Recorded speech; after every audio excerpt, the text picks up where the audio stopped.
Hello friends, head to classes में आपका हार्दिक स्वागत है। आज हम लोग पढ़ेंगे वैदिक सभ्यता से संबंधित कुछ महत्वपूर्ण क्वेश्चन। और ये ऐसे क्वेश्चन है जो आपके एग्जाम में आते हैं। बहुत ही हैंड रिटेन नोट्स है। मैंने इसे पढ़ने के बाद एक क्वेश्चन का श्रृंखला तैयार किया हूँ। मैं ये चाहता हूँ कि आपको पूरा इतिहास वन लाइनर के रूप में आपको मिल जाए, जिससे आपका रिवीजन हो सके। तो सीधे क्वेश्चन पे चलते हैं, लगे रहिए मेरे साथ। वेद शब्द का शाब्दिक अर्थ क्या होता है? मैं यहाँ पे छोटे से छोटे क्वेश्चन को भी लिया हूँ और जो कठिन क्वेश्चन है उसको भी लिया हूँ, जिससे आपकी तैयारी एकदम अच्छी लेवल की हो जाए। तो वेद शब्द का शाब्दिक अर्थ क्या होता है? तो वेद शब्द का शाब्दिक अर्थ होता है आपका श्रेष्ठ, उत्तम, अभिजात या कुलीन होता है। सर्वाधिक प्राचीन वेद कौन सा है? तो ये तो सबको पता होगा कि ऋग्वेद है। ऋग्वेद में कुल कितने मंडल हैं? तो ऋग्वेद में कितने मंडल हैं? तो इसे आप जानते हैं कि ऋग्वेद में 10 मंडल। कितने मंडल हैं? 10 मंडल हैं और 1028 सूक्त हैं। वैदिक सभ्यता कैसी थी? तो वैदिक सभ्यता आप जानते हैं कि मूलतः ग्रामीण थी, क्योंकि सिंधु सभ्यता जो थी वो नगरी थी और वैदिक सभ्यता जो थी वो क्या थी? ग्रामीण थी। यहाँ पे आप लोग ध्यान दीजिएगा। वेद कितने हैं? तो वेद कितने हैं? तो आप सभी को पता होगा कि वेद 4 हैं। कितने हैं वेद? वेद 4 हैं। कौन कौन से हैं? ऋग्वेद हैं, यजुर्वेद हैं, सामवेद हैं, अथर्ववेद हैं। ठीक है। वेद त्रयी, वेद त्रयी के नाम से कौन कौन से वेद शामिल होते हैं? तो वेद त्रयी में जो ऋग्वेद है, आपका यजुर्वेद है, सामवेद है, इस तीनों को मिला के वेद त्रयी के नाम से जाना जाता है। इसमें अथर्ववेद शामिल नहीं होता। अगर ऐसे भी क्वेश्चन बन सकता है आपके एग्जाम में कि वेद त्रयी में कौन सा वेद शामिल नहीं है, तो अथर्ववेद वेद त्रयी में शामिल नहीं है। ठीक है, नेक्स्ट चलते हैं। यज्ञ संबंधी विधि विधानों की जानकारी कहाँ से प्राप्त होती है या किस वेद से प्राप्त होती है? तो यज्ञ संबंधित जो भी नियम है उसकी जानकारी हमें यजुर्वेद से मिलती है। किस वेद में जादुई माया या वशीकरण का उल्लेख है? तो इसे भी आप जानते होंगे कि अथर्ववेद में जादुई माया या वशीकरण का उल्लेख है। नेक्स्ट क्वेश्चन पे चलते हैं। उपनिषद किस परंपरा पर आधारित है? या पूछेगा कि उपनिषद जो है किस पर आधारित है? तो भारतीय दर्शन पर उपनिषद आधारित है। ऋग वैदिक काल का समय क्या है? जैसे देखिए मोटी मोटा अगर आप लेते हैं तो ऋग वैदिक का जो अगर लेंगे तो 1500 ईसा पूर्व से लेकर 600 ईसा पूर्व तक ऋग वैदिक शासन काल है। तो ऋग वैदिक काल 2 भागों में बटा हुआ है, एक ऋग वैदिक काल, एक उत्तर वैदिक काल, यानी वैदिक काल या उत्तर वैदिक काल। तो वैदिक काल जो है 1500 से लेकर 1000 ईसा पूर्व तक, 1000 ईसा पूर्व तक, और जो उत्तर वैदिक काल है वो 1000 से लेकर 600 ईसा पूर्व तक है। इसे आप ध्यान देंगे। तो ऋग वैदिक काल का 1500 से 1000 और उत्तर वैदिक काल का समय जो है 1000 से 600 ईसा पूर्व। ठीक है, नेक्स्ट क्वेश्चन चलते हैं हम। ऋग्वेद में कौन सा मंडल पूर्वतः सोम देवता का समर्पित है?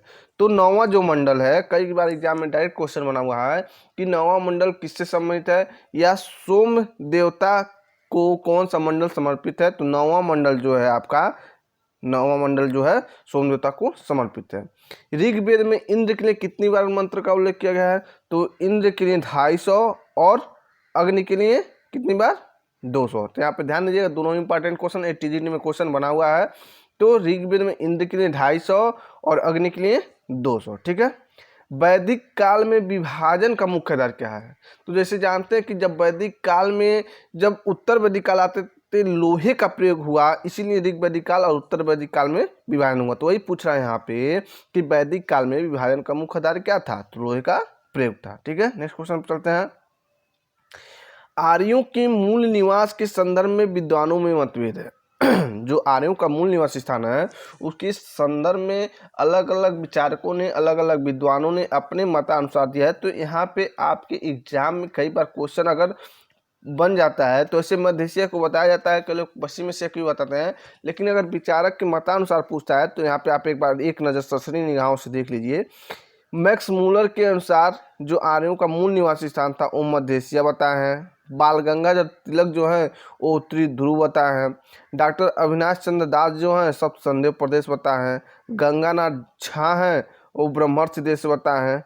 गंगा यमुना द्वाब को ब्रह्मर्ष देश भी जाना था। कभी कभी आपके ये भी एग्जाम में बन जाएगा क्वेश्चन कि गंगा यमुना द्वाब के क्षेत्र को क्या कहा जाता है? तो ब्रह्मर्ष देश कहा जाता है। डी.एस. त्रिवेदी हैं तो डी.एस. त्रिवेदी जो है देविका प्रदेश को बताए हैं। दी कल्ला हैं तो कश्मीर को बताए हैं। कौश कल्ला कौश कश्मीर याद कर लीजिएगा आप लोग। निहरिंग एवं प्रोफेसर गार्डन चाइल्ड जो है दक्षिणी रूस को बताए हैं। दयानंद सरस्वती जी हैं तो ती से तिब्बत याद कर लीजिएगा, आप लोग तिब्बत को बताए हैं। प्रोफेसर पेनका जो हैं जर्मनी के मैदानी भाग बताए हैं। और गाइस महोदय जो हैं वो हंगरी तथा दिन्मु नदी की घाटी बताए हैं। तो इस प्रकार से आप लोग एक बार देख लीजिएगा। एक बार रीजन फिर हम कर देना है, जल्दी जल्दी देख लीजिए। मैक्स मुलर ने मध्य एशिया बताया है, बाल गंगाधर तिलक ने उत्तरी ध्रुव बताया है, डॉक्टर अविनाश चंद्र दास ने सप्तसंधव प्रदेश बताया है, गंगानाथ झा ने ब्रह्मर्षि देश बताया है, DS त्रिवेदी ने देविका प्रदेश बताया है, डी कल्ला ने कश्मीर बताया है, नेहरिंग और प्रोफेसर गार्डन चार्ल ने दक्षिण रूस, दयानंद सरस्वती ने तिब्बत, प्रोफेसर पेनका ने जर्मनी की मैदानी भाग, गाइस महोदय ने हंगरी तथा दिन्मु नदी की घाटी बताया है। ठीक है, नेक्स्ट चलते हैं। ऋग वैदिक काल में सबसे प्रमुख नदी कौन थी? तो ऋग वैदिक काल जो है उसमें सबसे प्रमुख नदी जो थी सिंधु थी। ऋग्वेद की अनेक बातें ईरान के किस ग्रंथ से मिला है? तो जिंद अवेस्ता नामक एक ग्रंथ है। क्या है? यहाँ अवेस्ता लिखा है, कहीं कहीं जिंद अवेस्ता भी लिखा रहता है। तो वही जो जिंद अवेस्ता, इसमें से बहुत सारे ऐसे जो तथ्य हैं, बातें हैं जो ऋग्वेद से मिली हैं और ईरान दोनों में समानता पाई जाती है बहुत हद तक। ठीक है, नेक्स्ट क्वेश्चन चलते हैं। ऋग्वैदिक काल की दूसरी सर्वाधिक पवित्र नदी कौन सी है? तो सबसे जो प्रमुख नदी थी सिंधु थी, लेकिन दूसरी जो सर्वाधिक पवित्र नदी थी वो सरस्वती नदी थी। कौन सी थी? सरस्वती नदी थी। और इसे नदीतमा भी कहा गया है, नदियों में प्रमुख सरस्वती नदी को नदीतमा भी कहा गया है। इसे आप लोग ध्यान दीजिएगा। ठीक है, उपवेद कितने होते हैं? तो जो ऋग्वेद है उसी के उपवेद भी होते हैं। तो ऋग्वेद 4 होते हैं, तो उपवेद भी कितने होंगे? 4 होते हैं। तो ऋग्वेद का उपवेद कौन सा है? आयुर्वेद है। सामवेद का उपवेद कौन सा है? गंधर्ववेद है। यजुर्वेद का कौन सा है? धनुर्वेद है। और अथर्ववेद का कौन सा उपवेद है? शिल्पवेद है। ठीक है, इसलिए आप यहाँ पे ध्यान दीजिएगा। प्रस्थान त्रयी के अंतर्गत क्या आता है? तो देखिए, एक हम लोग पढ़े हैं वेद त्रयी, एक पढ़ रहे हैं प्रस्थान त्रयी। तो वेद त्रयी में ऋग्वेद, यजुर्वेद, सामवेद था। और ये प्रस्थान त्रयी TGT 2013 में क्वेश्चन बना हुआ है। तो इसमें कौन कौन सा सम्मिलित है?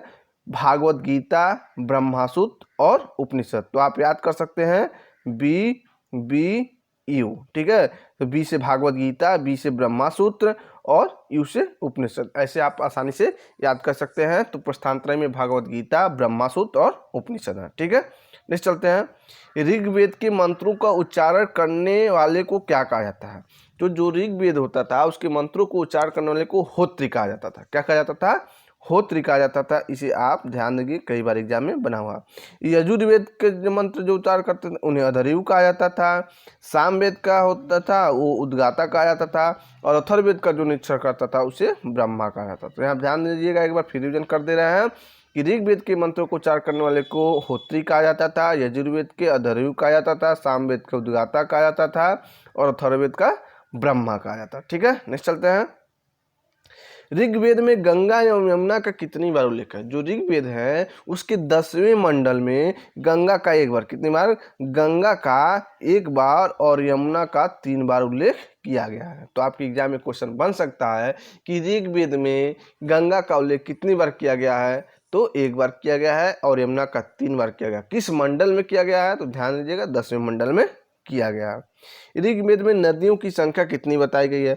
तो ऋग्वेद में नदियों की जो संख्या है लगभग 25 बताई गई है। कितनी बताई गई हैं? 25 बताई गई हैं। ठीक है, नेक्स्ट चलते हैं। ऋग्वेद में नदियों में से किस नदी को परिगृत नदी कहा गया है? यानी ऋग्वेद के किस में जितनी भी नदियों का उल्लेख है उसमें से किस नदी को परिगृत नदी कहा गया है? तो व्यास, यानी व्यास और विपाशा नदी को परिगृत नदी कहा गया है। ठीक है, नेक्स्ट चलते हैं। सरस्वती और दृष्टि नदियों के मध्य का प्रदेश किस नाम से जाना जाता है? तो सरस्वती और दृष्टि नदियों के मध्य का प्रदेश जो है ब्रह्मावर्त के नाम से जाना जाता है। यहाँ पे आप लोग ध्यान दीजिएगा। हिमालय एवं उसकी चोटी मजवंत का वर्णन किस वेद में मिलता है? तो हिमालय एवं उसकी चोटी मजवंत का वर्णन ऋग्वेद में मिलता है। ठीक है, नेक्स्ट क्वेश्चन पर हम चलते हैं। सबसे प्राचीन गद्य कौन सा है? देखिए यहाँ पे ध्यान दीजिएगा आप लोग, यदि सबसे प्राचीन गद्य पूछता है तो आप यजुर्वेद को टिक करेंगे। किसे टिक करेंगे? यजुर्वेद को टिक करेंगे। ठीक है, ऋग्वेद में दूसरे 7वां मंडल तक सबसे प्राचीन है, यानी दूसरे मंडल से लेकर 7वां मंडल तक जो है सबसे प्राचीन है और पहला और 10वां जो है सबसे बाद में जोड़ा गया है। यहाँ पे आप लोग ध्यान दीजिएगा, ये ध्यान देने वाली बात है क्योंकि आप जल्दी जल्दी में सोचेंगे प्रथम पहले होता है नहीं, तो दूसरा और सातवां मंडल जो है सबसे प्राचीन है और प्रथम और 10वां मंडल जो है सबसे अंत में जोड़ा गया है। तो ऋग्वेद के प्रमुख मंडल हैं और उसके रचयिता, यहाँ से क्वेश्चन कई बार एग्जाम में बना हुआ है, तो इसे आप एक बार जरूर देख लीजिए और ध्यान से देख लीजिए। द्वितीय मंडल के रचयिता जो थे गृत्समद भार्गव थे। कौन थे? गृत्समद भार्गव थे। तृतीय मंडल के रचयिता कौन थे? विश्वामित्र थे। और तीसरे मंडल में ही गायत्री मंत्र की रचना की गई है और गायत्री मंत्र की रचना भी विश्वामित्र ने किया है। चतुर्थ मंडल में, तो चतुर्थ मंडल में के रचयिता कौन थे? वामदेव थे। और चतुर्थ मंडल में कृषि संबंधी प्रक्रिया को बताया गया है। ठीक है। पांचवें मंडल के रचयिता कौन थे? तो पांचवें मंडल के रचयिता जो अत्रि थे। छठवें मंडल के कौन थे? तो भारद्वाज ऋषि थे। सातवें मंडल के थे वशिष्ठ ऋषि थे। और आठवें मंडल के रचयिता जो थे कण्व ऋषि एवं अंगिरा ऋषि। और नौवें मंडल के अंगिरा ऋषि थे। ठीक है। ऋग्वेद की लिपि कौन सी थी? तो ऋग्वेद की लिपि जो थी ब्राह्मी थी। कौन सी थी? ऋग्वेद की लिपि ब्राह्मी थी और भाषा जो थी संस्कृत थी। ठीक है। नेक्स्ट चलते हैं। ऋग्वेद में साकल, देखिए ऋग्वेद में सूक्तों की संख्या अगर पूछता है तो 1028 आप ठीक करेंगे। कितना? 1028। लेकिन यदि पूछता है कि ऋग्वेद में साकल कितना है तो 1017 और बालखिल जो है 11, इन्हीं दोनों को मिला के 1028 होता है। लेकिन यदि साकल और बालखिल ना पूछिए, वास्कल पूछिए, अभी तक एग्जाम में बहुत कम क्वेश्चन बना हुआ है, लेकिन यदि पूछता कि वास्कल की संख्या कितनी थी तो 56 आप लगाएंगे। ठीक है। अगर सूक्त पूछता है तो 1028 और बालखिल केवल पूछता है तो आप 11 को ट्रिक करेंगे। ब्राह्मण ग्रंथ में किस पर चर्चा किया गया है? तो ब्राह्मण जो है, जिसे जितने भी हमारे वेद हैं, ऋग्वेद, यजुर्वेद, सामवेद, अथर्ववेद है, तो उन्हीं की व्याख्या की गई है। तो उनके ब्राह्मण ग्रंथ हैं कुछ हैं, तो वही पूछता कि उन ब्राह्मण ग्रंथों में किस पर चर्चा की गई है? तो क्रमवाद पर चर्चा की गई। किस पर चर्चा की गई है? क्रमवाद पर चर्चा की गई। अभी हम चारों वेद के ब्राह्मण ग्रंथ को आगे हम पढ़ेंगे और समझने का प्रयास करेंगे। ठीक है। यहाँ पे हम देखिए एक बुक से मैंने यहाँ पे लेने का प्रयास किया है जिससे आपको आसानी से समझ में आ जाए। देखिए यहाँ पे ऋग्वेद, यजुर्वेद, सामवेद और अथर्ववेद 4 वेद है। तो ब्राह्मण ग्रंथ कौन कौन है देख लीजिए। कैस्तिकी, कौस्तकी और ऐत्रेय, ये ब्राह्मण ग्रंथ है ऋग्वेद के। उपनिषद हैं इसके कौस्तकी और ऐत्रेय, और आरण्यक भी हैं इसके ऐत्रेय और कौस्तकी। और जो मैं बताया कि ऋग्वेद के मंत्रों का उच्चार जो करते हैं उसे होत्र कहा जाता है और इसका उपवेद आयुर्वेद है और इसके प्रवर्तक हैं प्रजापति। ठीक है। नेक्स्ट चलते हैं। यजुर्वेद के जो ब्राह्मण ग्रंथ हैं तत्पथ, तैत्रीय या शतपथ हैं। क्या है? तैत्रीय एवं शतपथ, यानी यजुर्वेद के 2 ब्राह्मण ग्रंथ हैं, तैत्रीय और शतपथ हैं। उपनिषद कौन से हैं इसके? तो उपनिषद है तैत्रीय है, कठ है, श्वेताश्वर है, ईश है, बृहदारण्यक है, मैत्रायणी है, ये सारे इसके उपनिषद हैं।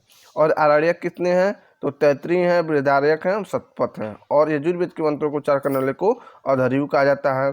और यजुर्वेद का जो उपवेद है धनुर्वेद है और इसके प्रवर्तक है विश्वामित्र। ठीक है। नेक्स्ट चलते हैं। सामवेद के ब्राह्मण गण कौन सा है? तो सामवेद का ब्राह्मण गण जो है पंचविश है, जिसे तांड ब्राह्मण के नाम से भी जाना जाता है। इसके उपनिषद कौन है? केन है, छंदोग्य है। आरण्यक कौन है? तो जैमिनी और छंदोग्य है। और सामवेद के मंत्रों को उच्चार करने वाले को उद्गाता कहा जाता है। और सामवेद का जो उपवेद है गंधर्ववेद है और इसके प्रवर्तक है नारद जी। ठीक है। अथर्ववेद का एक ही ब्राह्मण ग्रंथ है, कौन सा है? गोपथ। गोपथ ब्राह्मण ग्रंथ किस वेद से संबंधित है? तो अथर्ववेद से संबंधित है और इसमें 731 सूक्त हैं, 6000 मंत्र हैं। और इसके उपनिषद मांडुक्य हैं, प्रश्न हैं और मुंडक उपनिषद है। ठीक है। आरण्यक इसके एक भी नहीं है। और अथर्ववेद की निरीक्षण करने वाले को ब्रह्मा कहा जाता है। और अथर्ववेद का जो उपवेद है शिल्प वेद है और इसके प्रवर्तक विश्वकर्मा जी हैं। ठीक है। तो और इराक में जो मिले हैं लगभग 1600 ईसा पूर्व के कसाइट अभिलेख है और सीरिया में मितन्नी अभिलेख है, उसमें आर्यों का नामों का उल्लेख किया गया है। ठीक है।